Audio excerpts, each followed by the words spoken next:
भाजप नेते राधाकृष्ण विखे पाटील यांनी शिर्डीत सहकुटुंब मतदानाचा हक्क बजावला। यावेळी त्यांच्या सोबत नगर दक्षिणचे उमेदवार सुजय विखे सुद्धा उपस्थित होते। लोणी गावातील विद्यालयात त्यांनी मतदान केले।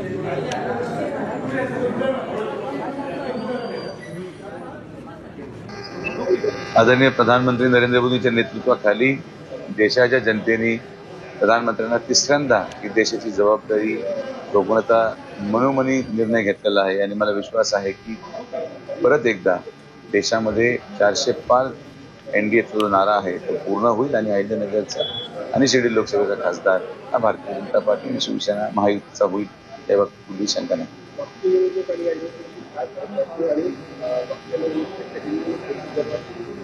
निवडणूक कधी झाली नसते, निवडणूक असते। मागच्या वेळेस आपण नव्याने उतरलो होतो, एक विश्वास जनतेने आपल्यावर ठेवला होता। यावेळेस जाताना तो विश्वास संपादन झालंय किंवा नाही याच्यावर हे मूल्यमापन केलं जातं। पूर्ण विकास झाला, सगळे कामं झाले, आदरणीय प्रधानमंत्र्यांचं काम एवढं मोठं आहे, त्यामुळे मला कुठलीही अडचण वाटत नाही। जनता सुज्ञ आहे, सुसंस्कृत सुशिक्षित व्यक्तीला त्या ठिकाणी निवडून देणार, आम्हाला ठाम विश्वास आहे।